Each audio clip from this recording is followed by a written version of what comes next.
വളരെ പ്രധാനപ്പെട്ട മറ്റൊരു കാര്യം, വീര്യം കുറഞ്ഞ മദ്യവുമായി ബന്ധപ്പെട്ട ഒളിച്ചുകളി സർക്കാർ ഇപ്പോഴും തുടരുന്നു എന്നതാണ്. മദ്യ കമ്പനികൾക്ക് നൽകിയ നികുതി ഇളവ് ഫിനാൻസ് ബില്ലിൽ ഉൾപ്പെടുത്തി അത് നിയമസഭ പാസാക്കുകയും ചെയ്തു.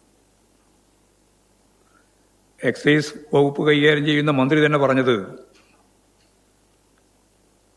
ഈ മദ്യം വിൽക്കില്ല എന്ന് തീരുമാനിച്ചാൽ പോലും മദ്യ കമ്പനികൾക്ക് കോടതിയിൽ നിന്ന് അനുകൂലമായ ഉത്തരവ് സമ്പാദിക്കാനുള്ള സാധ്യതയായി എന്നാണ്. അപ്പോൾ ഇവിടെ പ്രധാനപ്പെട്ട പ്രശ്നം, എന്തിനാണ് ഈ ടാക്സ് 251% നിന്ന് 120% കുറക്കാൻ തീരുമാനിച്ചത് എന്നുള്ള കാര്യത്തിന് ഇപ്പോഴും ഉത്തരം പറയുന്നില്ല. അതിൻ്റെ ഗുണഭോക്താവ് ആരാണ് എന്ന കാര്യത്തിൽ ഇപ്പോഴാർക്കും സംശയമില്ല.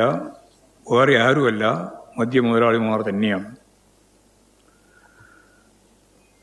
വളരെ പ്രധാനപ്പെട്ട മറ്റൊരു പ്രശ്നം, മുഖ്യമന്ത്രിയുടെ ഒരുതരം വംശീയമായ പ്രചാരവേല ഈ അതിഥി തൊഴിലാളികളുമായിട്ട് ബന്ധപ്പെട്ട കാര്യത്തിൽ അദ്ദേഹം ആവർത്തിച്ച് പറഞ്ഞുകൊണ്ടിരിക്കുന്നുണ്ട്. യഥാർത്ഥത്തിൽ പ്രവാസി മനസ്സുള്ള ജനത ഏറ്റവും കൂടുതലുള്ള നാട് കേരളമാണ്.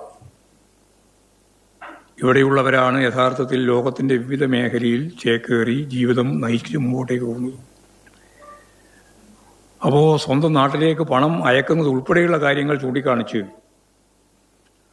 വേണ്ടാത്ത രീതിയിലുള്ള ഒരു സ്പർദ്ധ രൂപപ്പെടുത്താൻ